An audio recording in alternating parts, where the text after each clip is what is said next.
Praise the Lord, everyone. Brother Roop here. If you're a subscriber to this channel, thank you very much and God bless you.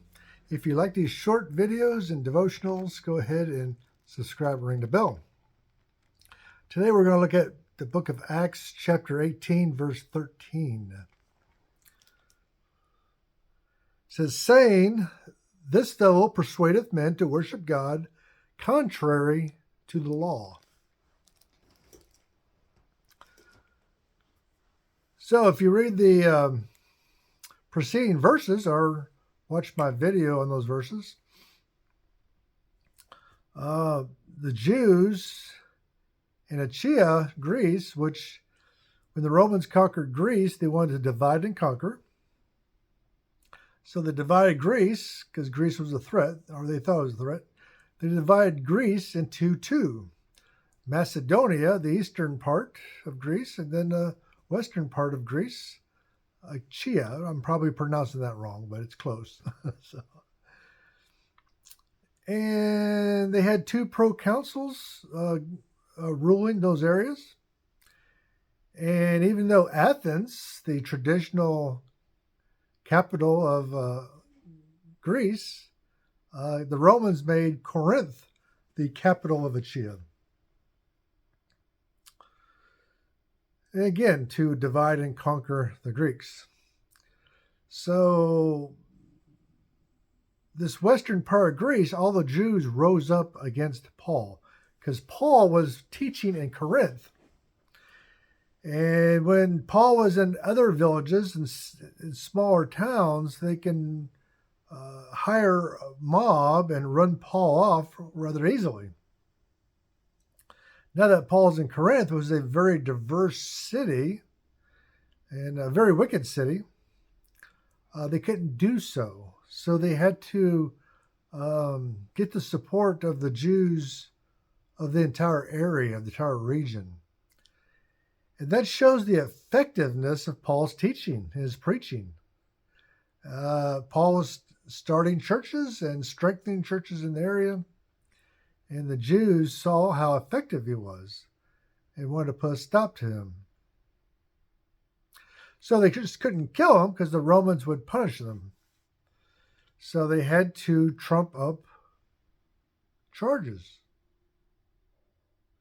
So they said to the Jews, or to the Romans, in this case, it was the proconsul Gallio, which was the brother of the famous Roman philosopher Seneca. So Gallio, he was a very easygoing person, according to all the historians.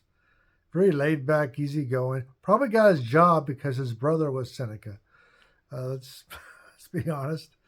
So he was like a government employee, just kind of cruising along. And the Jews of the region drag Paul in on charges that he is teaching against their law. Now it says the law, but it's the Jewish law, the Mosaic law, the Torah. He's teaching against Jewish religion. Now at this time, Christianity is not its own religion. It's still considered a Jewish sect. And there's reasons for that. The Roman Empire had a law that new religions could not be started and could not spread where they never have been. It was against the law to preach a new religion. And that's because the Romans didn't want a lot of trouble. They didn't want riots or people upset that preachers are preaching a new religion. And the Romans wanted law and order. That's what they wanted. They didn't care about religion as much as most other people.